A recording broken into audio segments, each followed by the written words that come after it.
Muy buenos días. Hoy es domingo 9 de agosto del año 2020. El título del mensaje para hoy es El arrebatamiento de la iglesia.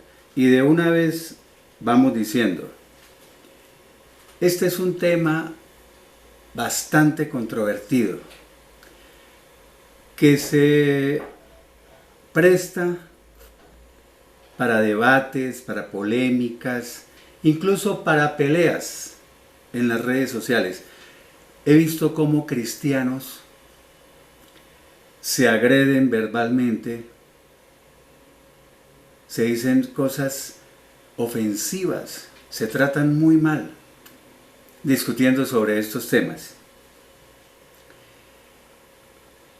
Hay cristianos y gente no cristiana,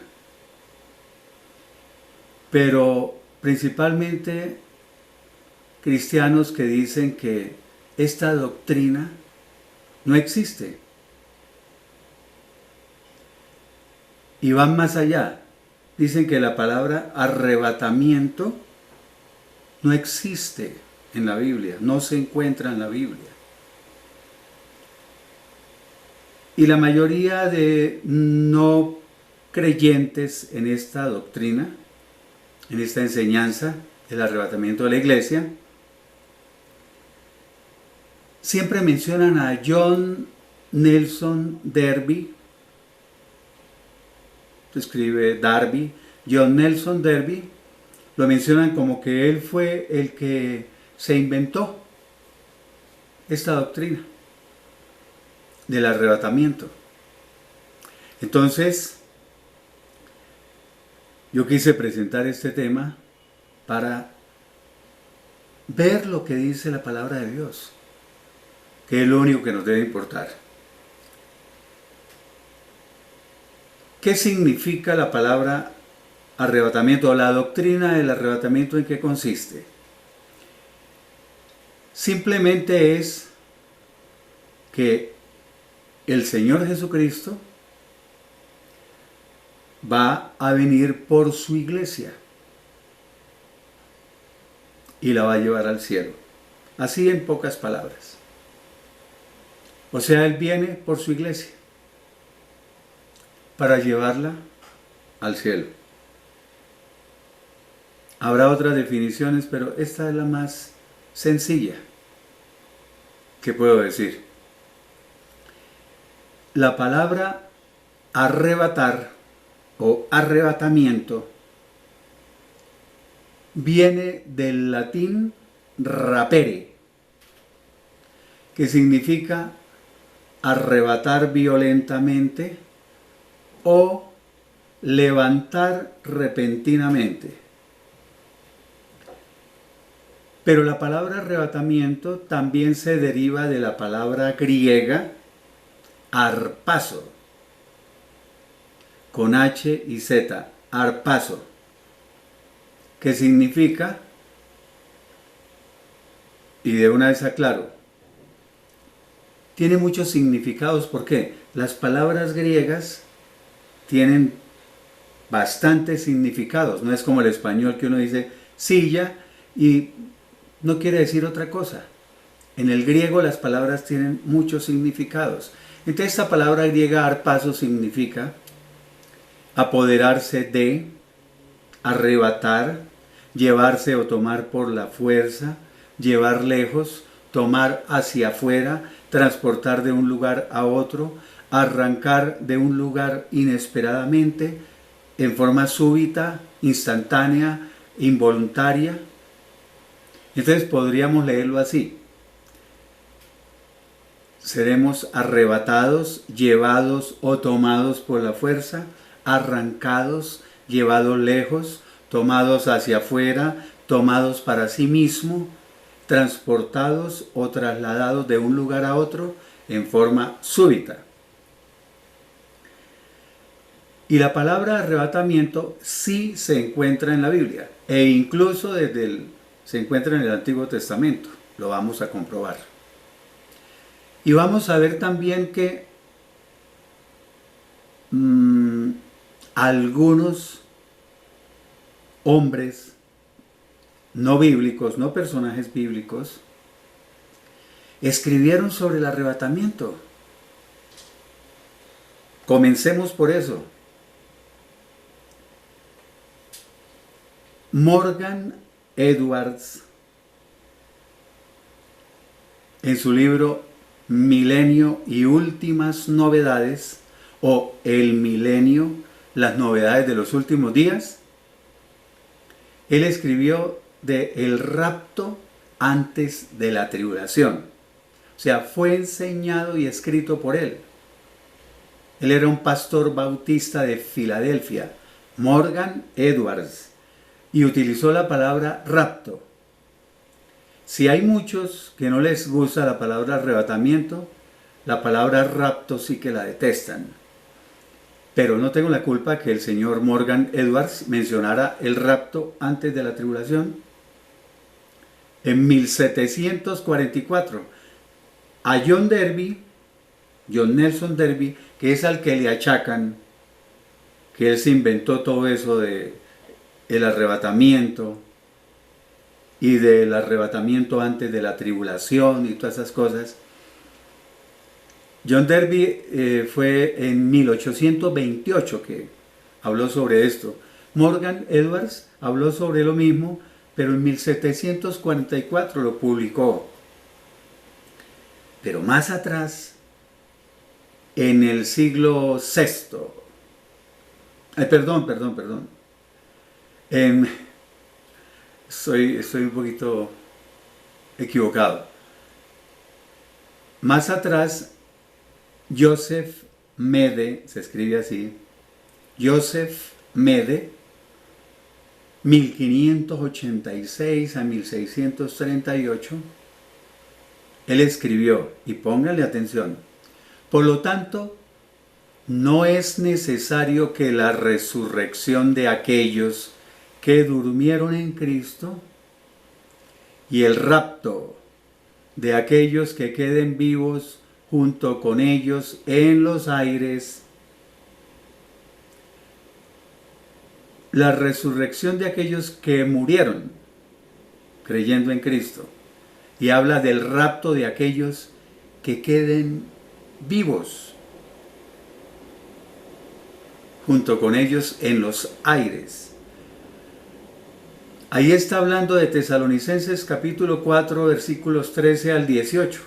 Está hablando igualito lo que dice en Primera de Tesalonicenses 4 del 13 al 18. Y este señor fue en 1500 y pico que escribió esto.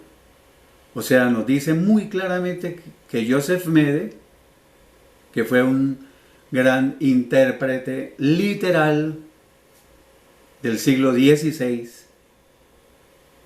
entendía que Tesalonicenses, ya mencionado, enseña la venida de Cristo para buscar a los santos, y usaba el término rapto para designar este acontecimiento.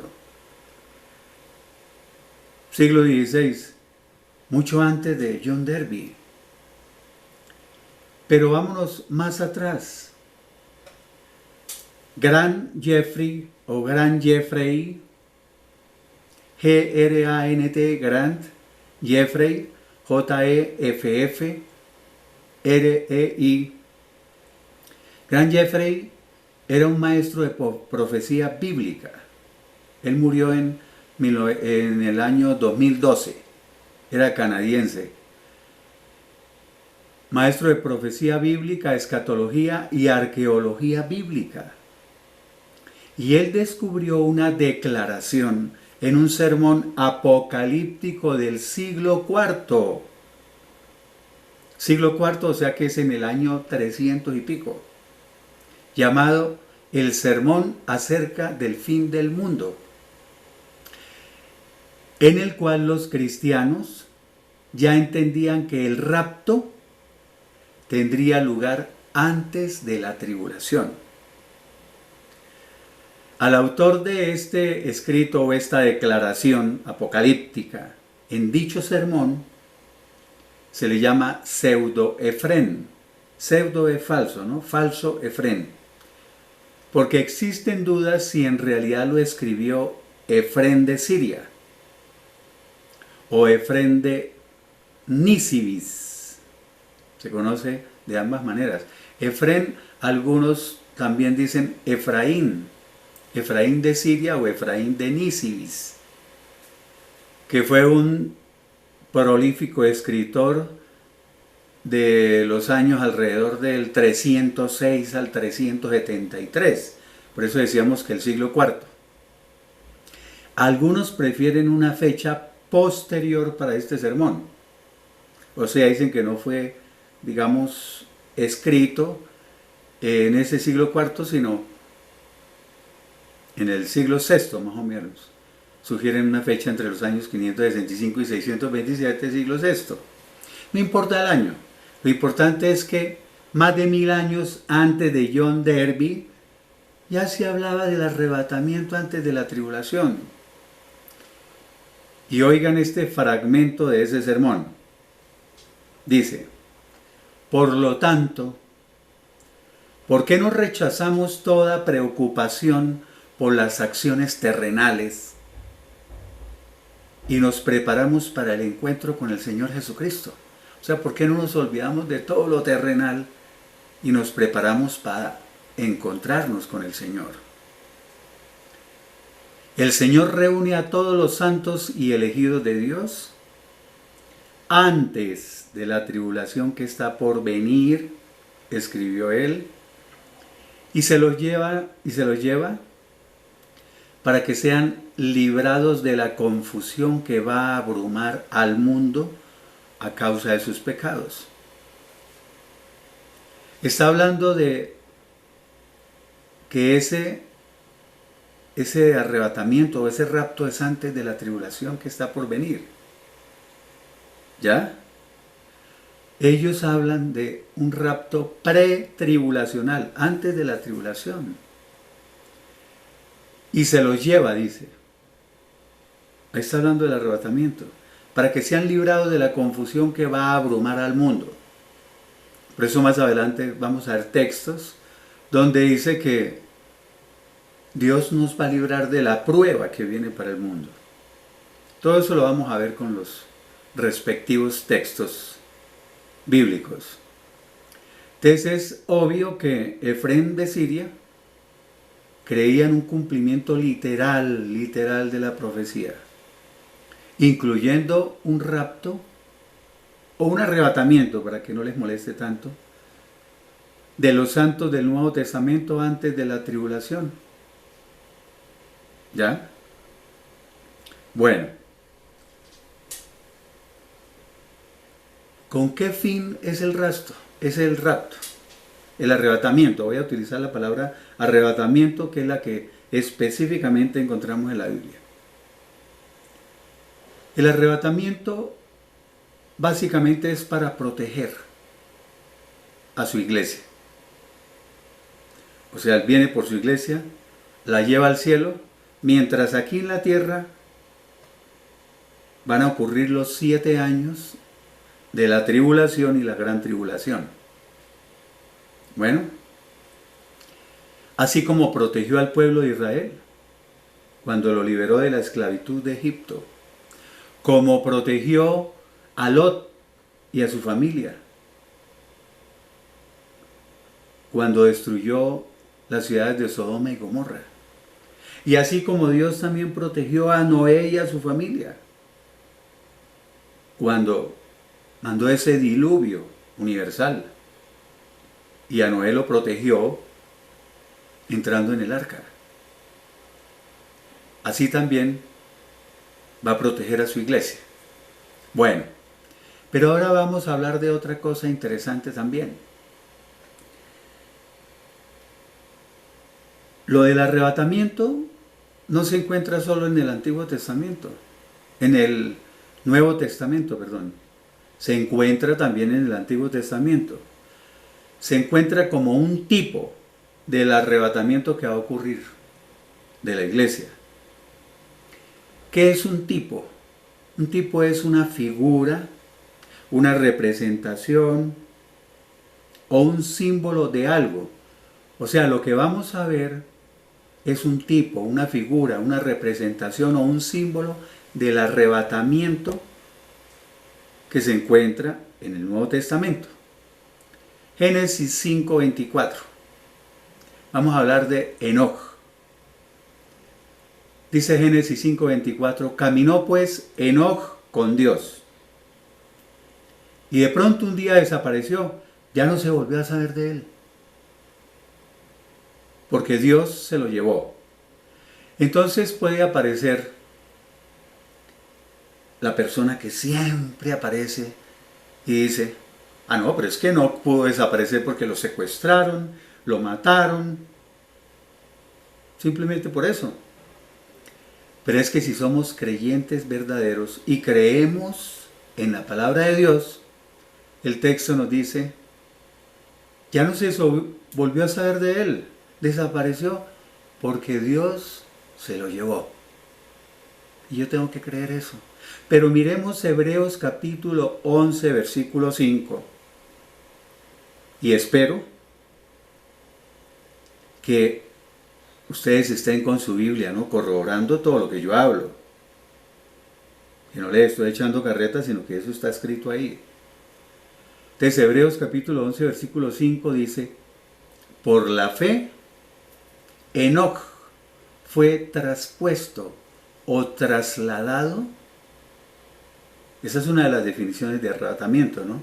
Trasladado de un sitio a otro en forma súbita, inesperadamente, cuando fue llevado, ¿cierto?, por Dios.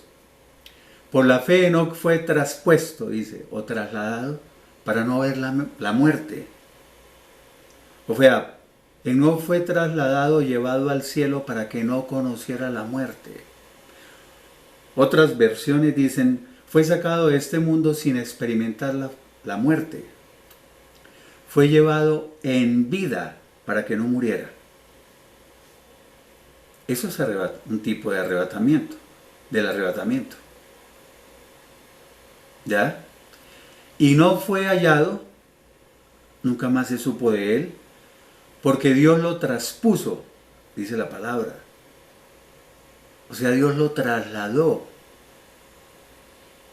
Dios se lo llevó con vida de este mundo y por eso nunca encontraron su cuerpo. Pero antes de que fuera traspuesto, trasladado o llevado, ¿cierto? Arpazo, trasladado súbitamente, recibió testimonio de haber agradado a Dios. O sea, Enoc era conocido por ser un hombre que agradaba a Dios. Segundo libro de Reyes, capítulo 2, versículo 11. Continuamos hablando de los tipos del arrebatamiento que hay.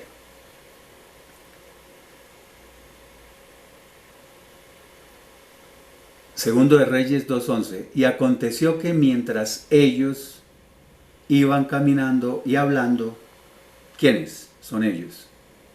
Elías y Eliseo.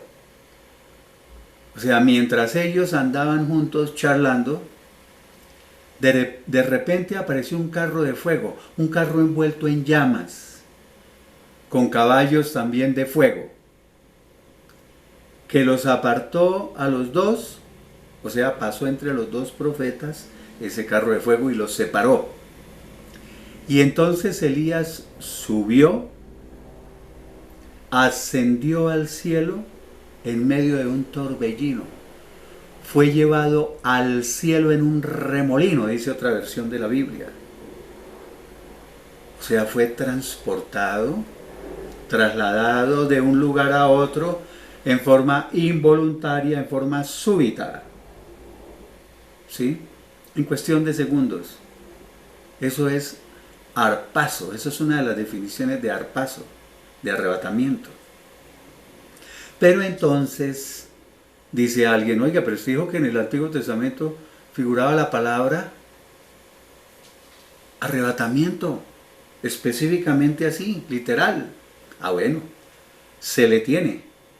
Hechos capítulo 8, versículo 39. Hechos 8, 39. Esta es la historia del eunuco y Felipe, ¿recuerdan? Que el eunuco iba en su carruaje leyendo la Biblia y no la entendía, y llegó Felipe, el Espíritu Santo le dijo a Felipe que fuera, y bueno, y le explicó lo que decía la Biblia. Entonces el eunuco dijo que se quería bautizar y encontraron un río, y Felipe lo bautizó en las aguas de ese río. Y continúa aquí la historia. Cuando subieron o salieron del agua, el Espíritu del Señor, el Espíritu, ustedes podrán ver ahí su Biblia que está con mayúscula. Se está refiriendo al Espíritu Santo.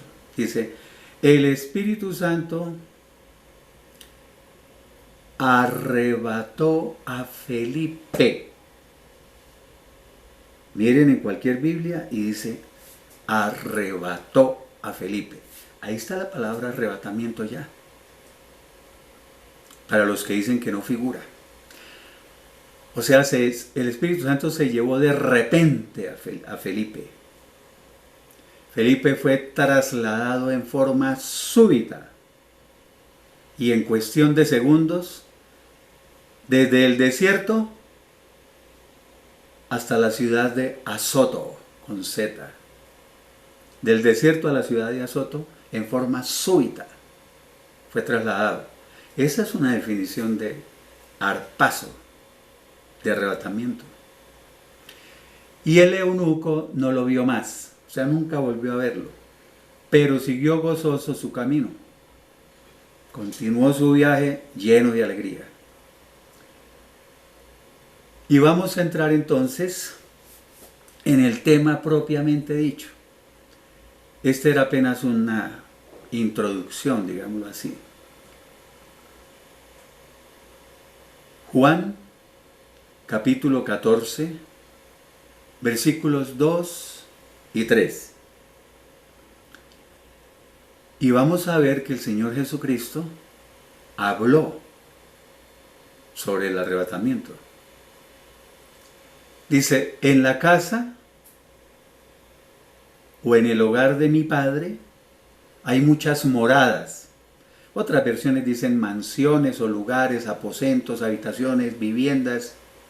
Hay lugar más que suficiente, dice otra versión de la Biblia. En la casa de mi Padre, o sea, en el cielo. Si no fuera así, ya les hubiera dicho, voy pues a preparar un lugar para ustedes. Dice otra versión de la Biblia, si no fuera cierto, yo no les diría que voy a prepararles un lugar. O sea, Jesús no hubiera dicho que prepararía un lugar para sus seguidores si no tuviera la intención de llevarlos allí. Esto lo estaba diciendo Jesús antes de partir hacia el cielo, ¿no? Me voy, pero yo les voy a preparar un lugar allá en la casa de mi Padre, o sea, en el cielo. Y después, el versículo 3 nos contesta. Dice, y si me voy y les preparo un lugar en la casa de mi Padre, ¿cierto? En el cielo, vendré otra vez.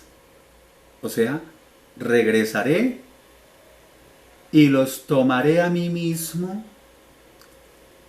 O sea, los llevaré conmigo para que donde yo esté, ustedes también estén siempre conmigo. O sea, cuando todo esté listo, volveré para llevarlos conmigo y así estaremos juntos en el mismo lugar. ¿En cuál lugar? En el cielo, en la casa de mi Padre. Pero dice, vendré otra vez, regresaré y los tomaré a mí mismo. Eso es harpazo. En el griego los tomaré a mí mismo. En el griego es harpazo. Arrebatamiento. Una de las definiciones de harpazo es tomar a sí mismo. Ahí está hablando del arrebatamiento. Los tomaré a mí mismo. ¿Queda claro? Y los llevo para el cielo. Y de una vez menciono algo que se me estaba quedando. El arrebatamiento, o sea, el regreso del Señor o la venida del Señor Jesucristo se compone de dos etapas. Aquí ya me van a decir que soy dispensacionalista, no importa. Pero el regreso del Señor, la segunda venida del Señor es en dos etapas. Una que se llama la bendita esperanza y otra que se llama la gloriosa venida. La bendita esperanza es el arrebatamiento de la iglesia. La gloriosa venida es cuando el Señor viene después de los 7 años de la tribulación y gran tribulación. Cuando Él dice, y si me voy y les preparo un lugar, vendré otra vez y los tomaré a mí mismo, los llevaré conmigo para que donde yo esté, ustedes también estén siempre conmigo, y está diciendo que en el cielo hay muchas moradas y que nos va a llevar allá. Ahí no está hablando de la gloriosa venida, o sea, de su regreso después de los 7 años. Porque cuando Él regresa después de los 7 años de la tribulación, Él ahí viene con sus santos, o sea, con nosotros. Ya baja con nosotros y con sus ángeles. Y viene es a la batalla de Armagedón y a comenzar su reino milenial. O sea que Él no baja, batalla de Armagedón, milenio y vuelve otra vez para arriba con nosotros, no. Entonces queda descartado que sea después de la tribulación esto. Es antes de la tribulación. Personalmente les digo, yo soy premilenarista. O sea que el Señor Jesucristo viene antes del milenio. Y exactamente, ¿cuándo? Soy pretribulacionista, que viene por su iglesia, por nosotros, antes de la tribulación. A los que hablamos así nos dicen dispensacionalistas, que John Derby fue el que influyó en nosotros. Y leí un escrito donde dicen que somos evangélicos de bajo coeficiente intelectual. Esa es la última, entre comillas, ofensa que tratan de decirnos a los que creemos en estas cosas. Porque es que hay cristianos, se los digo de una vez, que no creen ni en el arrebatamiento, ni en la tribulación, ni en el milenio, ¿no?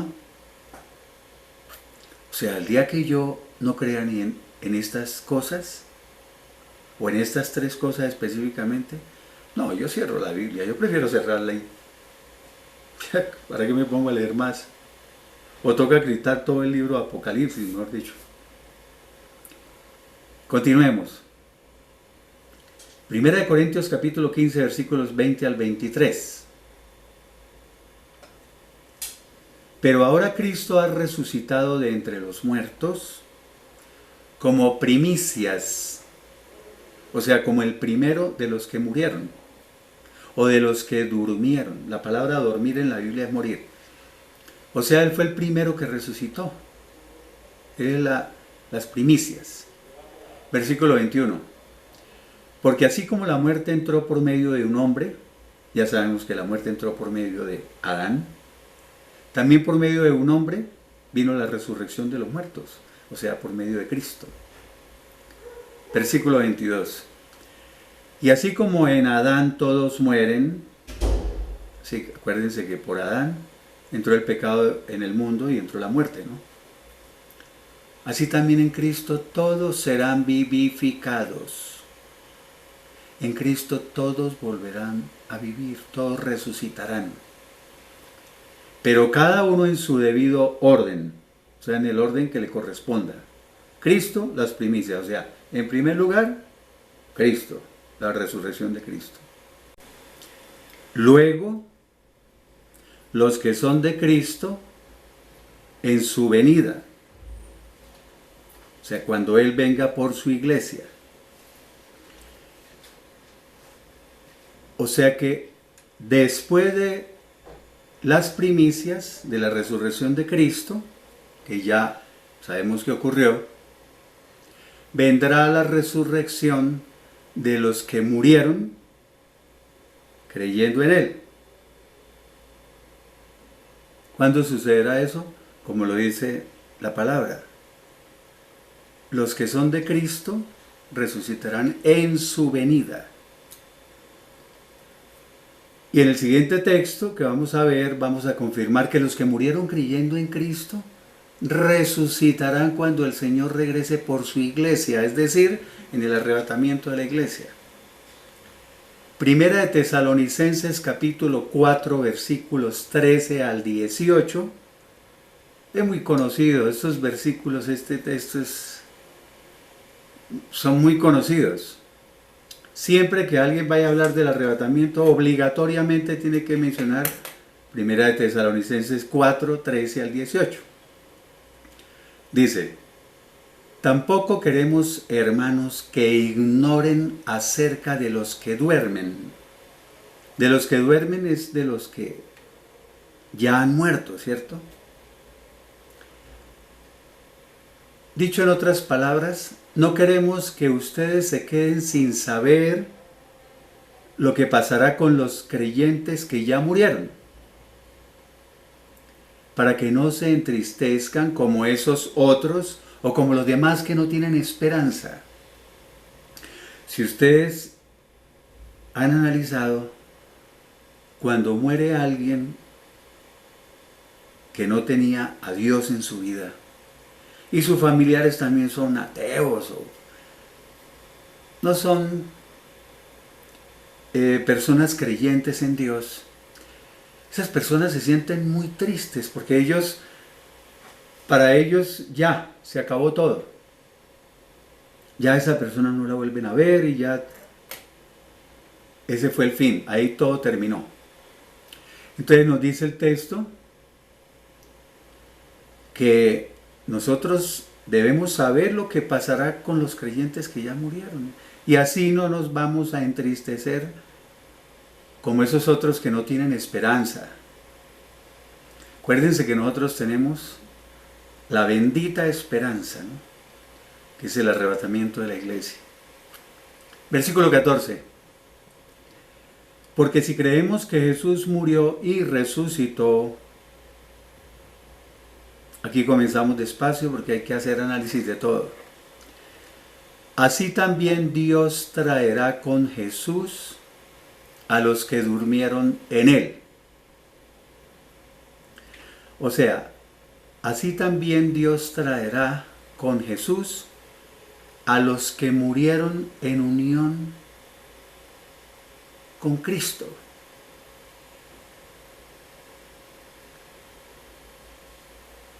Cuando Jesús vuelva, Dios traerá junto con Cristo a los creyentes que hayan muerto.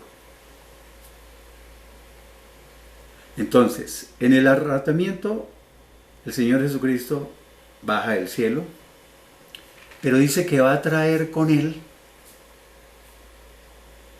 a los creyentes que murieron. O sea, a los que murieron creyendo en Él, Él los traerá. Entonces ahí comienzan las preguntas. ¿De dónde los trae? Pues del cielo. A los muertos. ¿Pero no están muertos? No. El espíritu no está muerto. El espíritu está en el cielo. Pero ya se lo voy a decir de otra manera. Tranquilos que lo van a entender perfecto. Dice: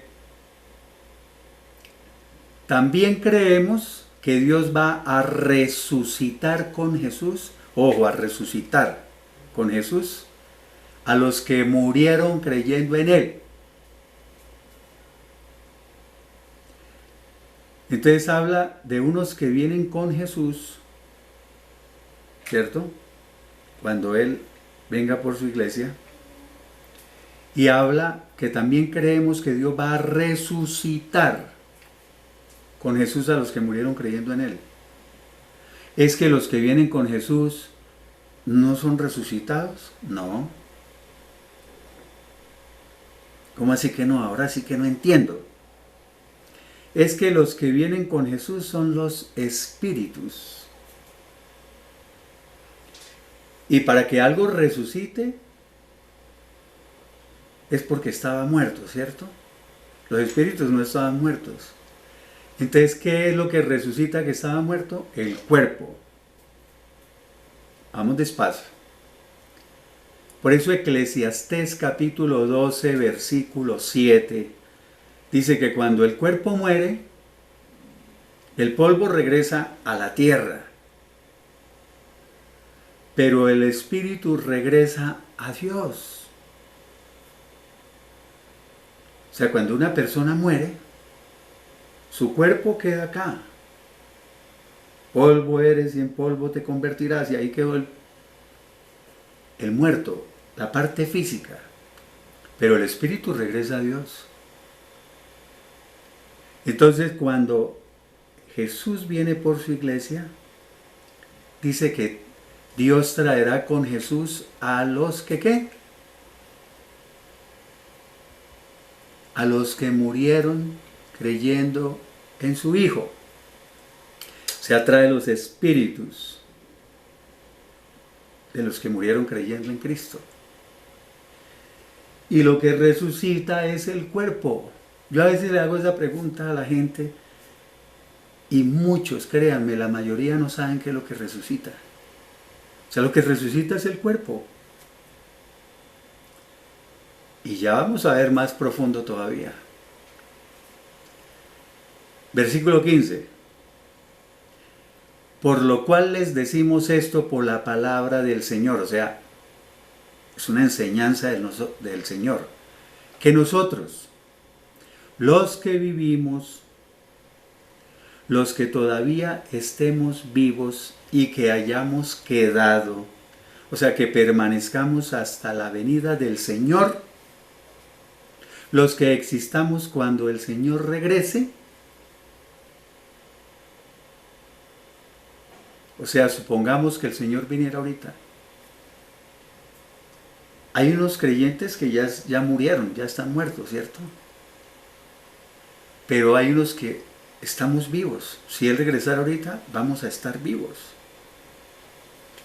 Entonces, los que estemos vivos cuando el Señor regrese, dice, no precederemos. ¿Qué quiere decir no precederemos? O sea que de ninguna manera nos adelantaremos a los que durmieron. O sea, a los que ya han muerto.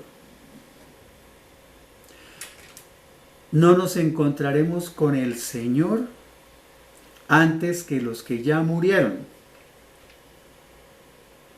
Los creyentes que ya habían muerto, cuando el Señor regrese, irán primero que los creyentes que todavía estemos vivos.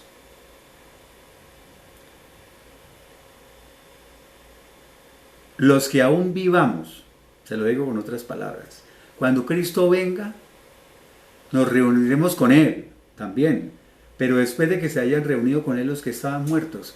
Y eso es una cuestión que va a suceder prácticamente simultánea, ¿cierto? Lo que está diciendo es que los que estemos vivos nos vamos a encontrar con el Señor. Los que murieron creyendo en Cristo se van a encontrar con el Señor, pero nosotros no salimos primero a ese encuentro, digámoslo así. Primero los que estaban muertos, creyentes.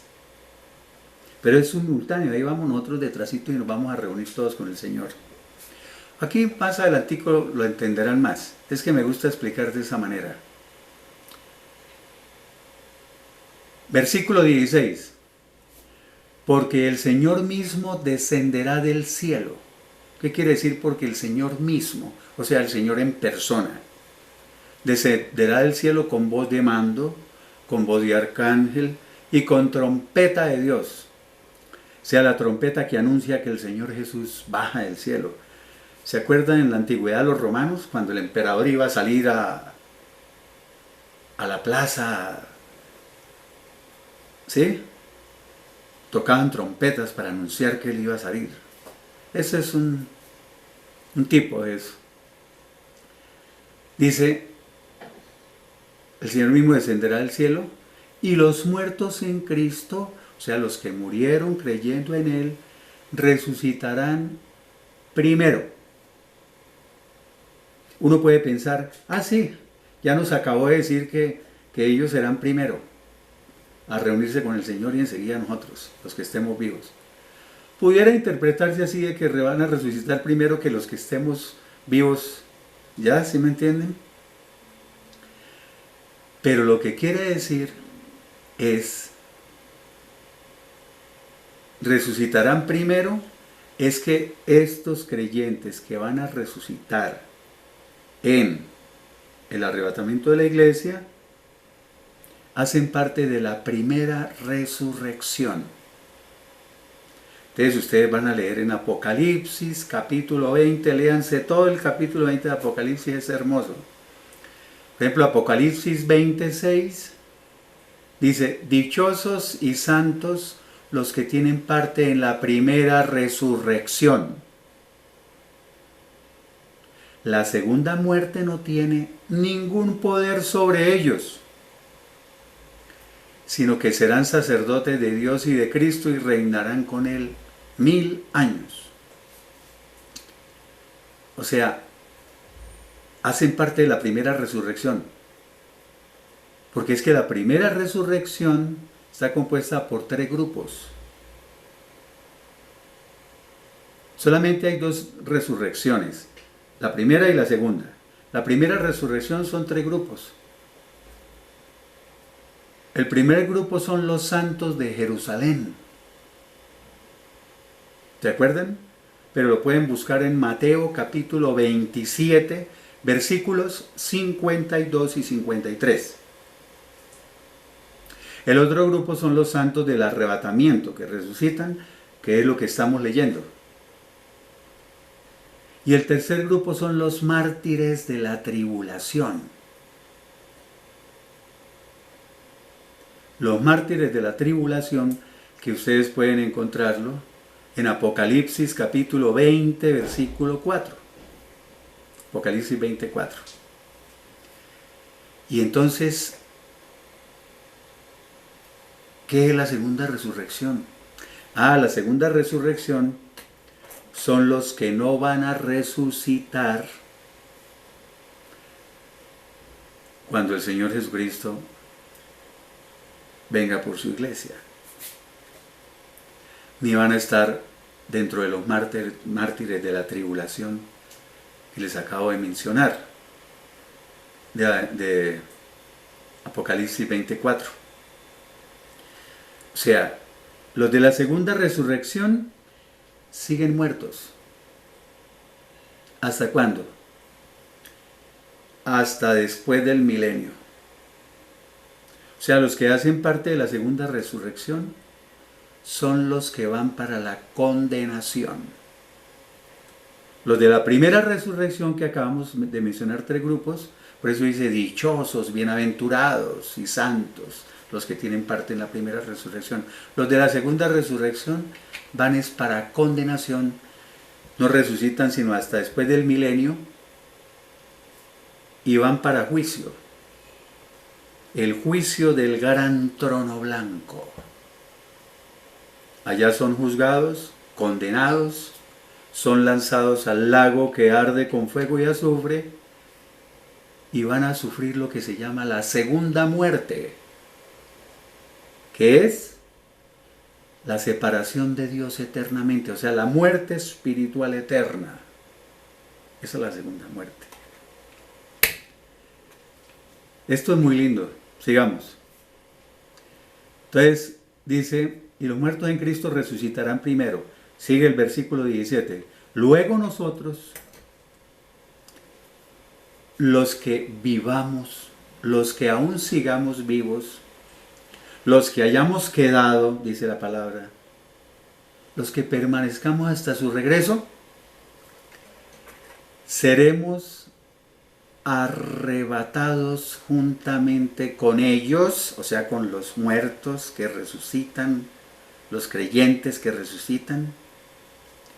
Seremos, ¿qué? Arrebatados juntamente con ellos en las nubes para recibir al Señor en el aire. O sea, saldremos al encuentro del Señor en el aire y así estaremos o viviremos con el Señor para siempre. Por eso, segunda de Tesalonicenses capítulo 2, versículo 1, para que lo lean en la casita, dice, habla de la venida de nuestro Señor Jesucristo y de nuestra reunión con Él. Pero quiero hacer énfasis en una cosa. Dice que los muertos en Cristo resucitarán primero, eso ya quedó entendido. Luego nosotros, los que estemos vivos cuando el Señor regrese, seremos arrebatados juntamente con ellos. O sea, con los que resucita su cuerpo. Los creyentes que van a resucitar. Creyentes en Cristo. Pero dice, seremos arrebatados. Y si usted está leyendo su Biblia, va a encontrar esa palabra en todas las versiones de la Biblia. Entonces, cuando aparezca un erudito, entre comillas, de esos que le dicen, la palabra arrebatamiento no figura en la Biblia. Eso hablan así, ponen, impostan la voz. Dígale, uy, sí figura. Figura cuando Felipe y el eunuco, que el Espíritu Santo arrebató a Felipe, Hechos 8:39. El Señor Jesucristo habló del arrebatamiento cuando dijo, los tomaré a mí mismo, arpazo, arrebatamiento. Pero aquí sí lo dice de frente, seremos arrebatados juntamente con ellos en las nubes. Esa es una de las diferencias del arrebatamiento con la gloriosa venida, o sea, con el regreso del Señor después de 7 años. El Señor Jesucristo no llega sino hasta las nubes. Y para recibir al Señor en el aire. Y así estaremos con el Señor para siempre. Versículo 18 dice, por lo tanto, aliéntense, anímense los unos a los otros con estas palabras. En la segunda venida,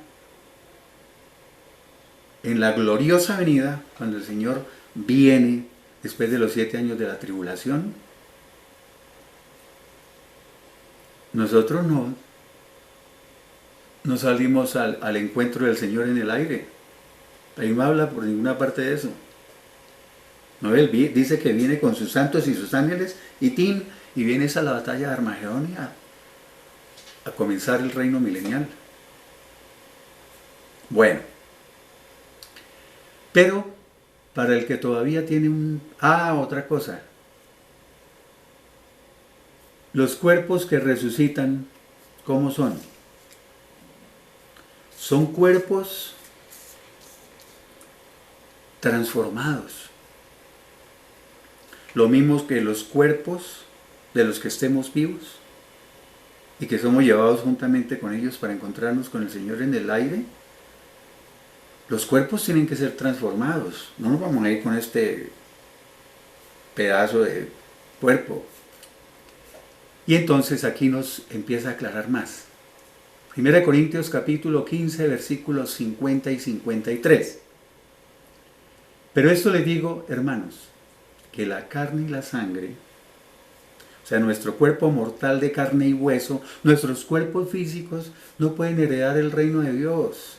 Pues la corrupción, o sea, lo que se corrompe, no puede heredar la incorrupción.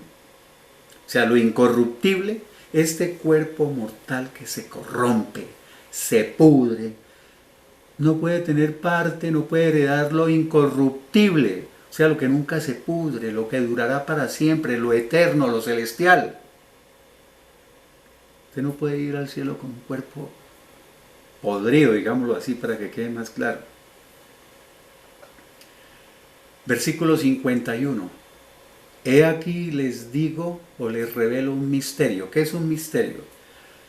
Un misterio es un secreto que no ha sido revelado. Pero aquí Pablito nos dice que nos va a revelar un misterio. O sea, les voy a contar algo que Dios tenía en secreto. Nos va a revelar un secreto maravilloso. Quiero que conozcan ese designio secreto de Dios. Y comienza a decir Pablo, no todos dormiremos. O sea, no todos moriremos. Ahí se está refiriendo a los que estemos vivos cuando el Señor venga por su iglesia. No todos moriremos, pero todos seremos transformados en un momento, en un instante, en un abrir y cerrar de ojos, dice la Biblia. Seremos transformados. O sea, nuestros cuerpos son transformados. ¿Transformados en qué? En cuerpos glorificados. Ahorita lo vamos a confirmar. O sea, vamos a tener un cuerpo como el que tuvo el Señor Jesucristo cuando resucitó. Que atravesaba las paredes y volaba y todas esas cosas. Transformados en un momento, en un abrir y cerrar de ojos, dice, a la trompeta final. Cuando se toque la trompeta final. Cuando suene el último toque de la trompeta. Muchos dicen que el arrebatamiento ocurre es en la mitad de la tribulación. De los 7 años. Los primeros 3 años y medio son la tribulación. Los segundos 3 años y medio son la gran tribulación. Entonces, algunos dicen que el arrebatamiento de la iglesia es en la mitad. ¿Por qué? Acuérdense que los juicios de Dios son los 7 sellos, las 7 trompetas y las 7 copas. Cuando suena la séptima trompeta, da inicio a las copas. Y esas copas son las copas de la ira de Dios. O sea que los 3 y medio años de la gran tribulación son las copas de la ira de Dios. Y la séptima trompeta, cuando ustedes lean eso en Apocalipsis, ven que da inicio a las copas de la ira de Dios. Les dicen que esta trompeta, cuando le toque la trompeta final, ¿sí?, que en un instante, en un abrir y cerrar de ojos, nuestros cuerpos serán transformados y arrebatados. Y porque hay un texto que dice que Dios nos salva de la ira. Ahorita lo vamos a ver, me estoy adelantando. O sea, se toca la séptima trompeta y arrancan las copas de la ira de Dios, pero Dios dice que nos salva de la ira y ellos se agarran de ahí para decir eso, y de esta trompeta. No es descabellado decirlo. Yo soy pretribulacionista. El Señor viene por su iglesia antes de la tribulación. Pero guardo alguna pequeña duda de que pueda ser en la mitad de la tribulación. Bueno.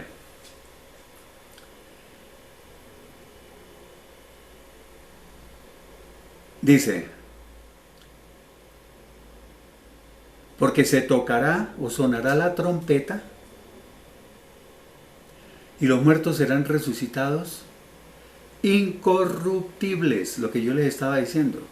O sea, resucitarán los muertos, que lo que resucita es el cuerpo, resucitarán con un cuerpo sin corrupción, un cuerpo que nunca se pudre. Dice, y nosotros, los que estemos vivos, también seremos transformados. Versículo 53. Porque es necesario que esto corruptible, o sea, nuestro cuerpo corruptible, se vista de incorrupción, y que esto mortal, o sea, nuestro cuerpo mortal, este cuerpo que muere, se vista de inmortalidad, o sea, tendremos un cuerpo incorruptible e inmortal. Cuerpos que nunca serán destruidos y que vivirán para siempre. A mí esto me emociona, he dicho, por eso se llama el arrebatamiento la bendita esperanza. Esa es mi esperanza, porque este cochino mundo sí ya no paga, como decimos acá.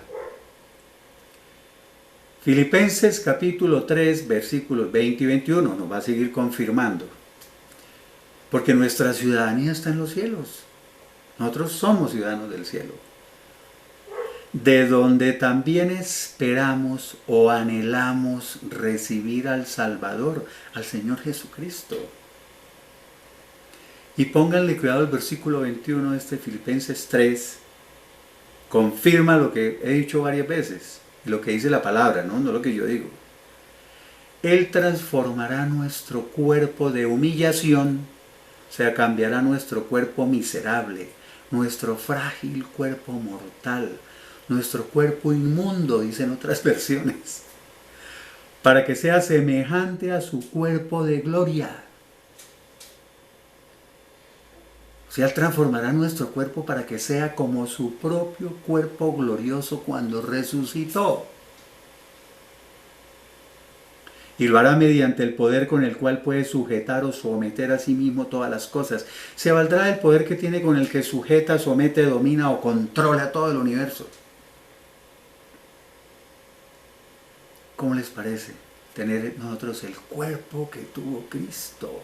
Un cuerpo glorificado, un cuerpo glorioso,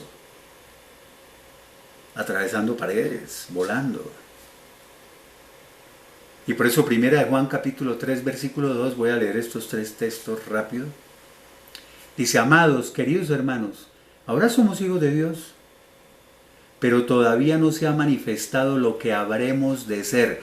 Dios todavía no nos ha mostrado lo que seremos cuando Cristo regrese.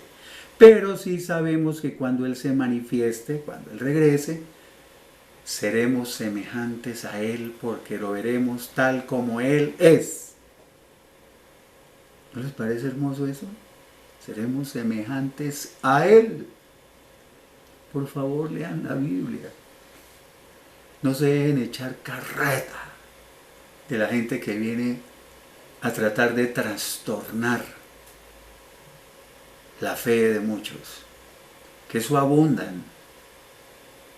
Eso en internet está lleno de tipos de esos. Que no existe el arrebatamiento, que no existe la tribulación, que no existe el anticristo, que no existe no sé qué, que no existe el milenio. Y eso es lo único que tenemos seguro. Esa es nuestra esperanza. Y llega un tonto de esos a tratar de quitarnos eso. Perdónenme que hable así, pero es que me da rabia y tristeza de ver cómo engañan a la gente. Colosenses 3:4. Cuando Cristo, nuestra vida, o la vida de ustedes, se manifieste, o sea, cuando Él aparezca, cuando sea revelado, cuando regrese, entonces ustedes también serán manifestados o aparecerán con Él en gloria. Serán glorificados. Ustedes participarán, yo también, compartirán toda su gloria. Segunda de Pedro capítulo 2 versículo 9. Todo esto demuestra o nos confirma que lo del arrebatamiento de la iglesia, que el Señor sabe librar o rescatar de la tentación, dicen las versiones antiguas, o sea, que sabe librar o rescatar de la prueba a los piadosos. Él no nos permitirá pasar por esa prueba tan duro que vendrá durante los 7 años de tribulación y gran tribulación. O sea, Él libra de la prueba a los que viven como Dios quiere. Y sabe también reservar, o más bien apartar, a los injustos, a los impíos, para que sean castigados en el día del juicio. ¿Cuál juicio? En el día del juicio final. Ya les hablé sobre este juicio. Es el juicio del gran trono blanco, que es el juicio para los que van a condenación, los que resucitan después del milenio, los que hacen parte de la segunda resurrección. Los que van a sufrir la segunda muerte. O digamos otra cosa, los que van a ser lanzados al lago que arde con fuego y azufre, que es que la segunda muerte. ¿Y qué es la segunda muerte? La muerte espiritual eterna. O sea, separados eternamente de Dios. Y una vez quiero, en este momento recuerdo, no les dije algo, que es de otro tema, pero es importante mencionarlo. Cuando nosotros subimos al cielo con el Señor Jesucristo, somos arrebatados y vamos al cielo, a la casa del Padre. Entonces, durante esos 7 años que dura aquí en la tierra la tribulación y la gran tribulación, allá van a ocurrir 2 cosas. La primera, el tribunal de Cristo, y la segunda, las bodas del Cordero. Cuando oigan el tribunal de Cristo, no se imaginen que es para condenarnos y para juzgarnos. No, el tribunal de Cristo es para recibir galardones. Para recibir galardones, recompensas, premios, como quiera llamarlo, para recibir las coronas. ¿Ya? Algunos recibirán más que otros. Habrá algunos que no reciban nada. Pero por eso no nos vamos a desanimar, porque es que de todas maneras vamos a estar en el cielo. Si voy a estar en el tribunal de Cristo, de todas maneras estoy en el cielo. ¿Ya? Y eso ya es una ganancia súper recontra fabulosa. Y también se van a celebrar las bodas del Cordero. Y por eso ustedes van a leer en Apocalipsis las bodas del Cordero, y que dice que la esposa del Cordero desciende después de los 7 años. Desciende. Entonces no pueden decir que no hay arrebatamiento y que todo eso va a suceder después de los 7 años, porque no tiene ningún sentido que después de los 7 años el Señor venga por su iglesia, se la lleve para el cielo, al tribunal de Cristo, a las bodas del Cordero, para después volver a bajar. No tiene ningún sentido. Todo es como lo hemos visto hoy. Y espero en Dios no equivocarme. Bueno, Apocalipsis capítulo 3, versículo 10, confirma lo que estaba diciendo ahorita, 2 de Pedro 2:9, que decía que el Señor libra de la prueba a los piadosos. Apocalipsis 3:10 dice: por cuanto has guardado la palabra de mi paciencia, ya que has sido paciente, perseverante, constante, que te has esforzado, que has corrido la carrera y has llegado a la meta, dice: yo también te guardaré, te protegeré de la hora de la prueba que ha de venir sobre el mundo entero para probar a los moradores o habitantes de la tierra. Nos va a proteger de esa prueba que va a venir sobre el mundo, esa prueba tan dura. Ahí está confirmándolo, que es para protección el arrebatamiento de la iglesia. Y es que Apocalipsis capítulo 3, versículo 10, esto que les voy a decir, algunos no lo van a entender todavía. Pero Apocalipsis capítulo 3, versículo 10 es inmediatamente antes del arrebatamiento de la iglesia. Es inmediatamente antes de que ocurra el arrebatamiento de la iglesia. Primera Tesalonicenses capítulo 1, versículo 10 dice que esperamos de los cielos a su Hijo, quien nos libra de la ira venidera. Lo que yo les decía, que nos libra de las copas de la ira, o sea, que por eso dicen que el arrebatamiento es en la mitad de la tribulación. Pero de todas maneras, esperamos a su Hijo para que nos libre de la ira venidera. Y terminamos con 2 de Pedro capítulo 3, versículos 3 y 4, y después saltamos al versículo 9. Sabiendo primero esto, o ante todo sepan esto. Aquí nos va a hablar sobre las personas que hablan en contra del arrebatamiento, que no creen en el arrebatamiento, que tratan de desviar la fe de muchas personas. Dice que en los postreros días, o sea, en los últimos días en los que estamos, vendrán burladores sarcásticos, o sea, gente que blasfema con su sarcasmo y con sus burlas, andando según sus propias concupiscencias. ¿Qué quiere decir eso? O sea, siguiendo sus bajas pasiones y sus malos deseos. Y diciendo ¿quiénes?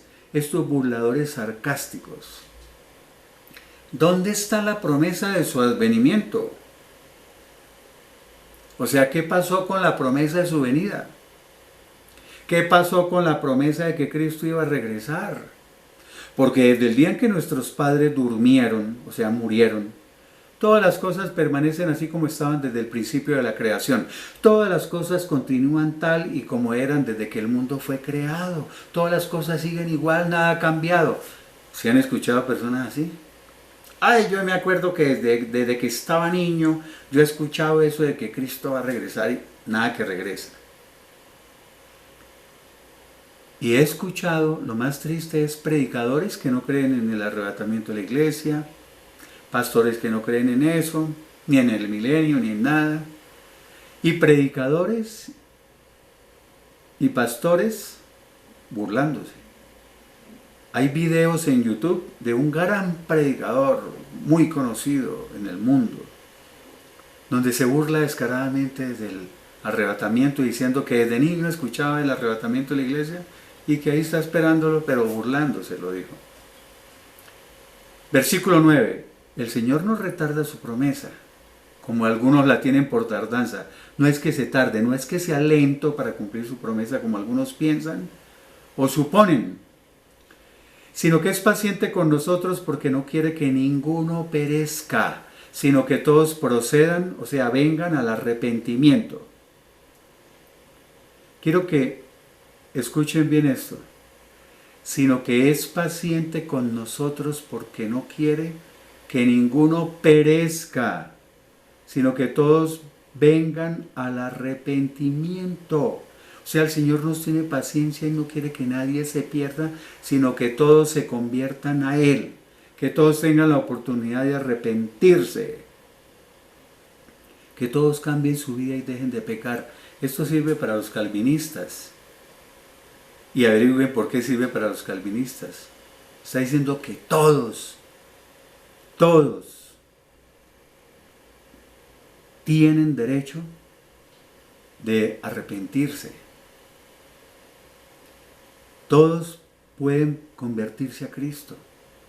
Él no quiere que nadie se pierda, que nadie muera. Él quiere que todos tengan la oportunidad de arrepentirse.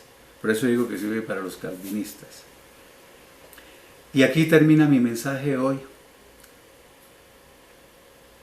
Mi propósito es que ustedes estudien, créanme. Yo quiero que ustedes estudien, que profundicen, que entren al instituto bíblico o a la universidad donde quieran y pedirle al Espíritu Santo que los ilumine sobre lo que ya está revelado. Pero que estudien, por favor, para que nadie le meta los dedos a la boca.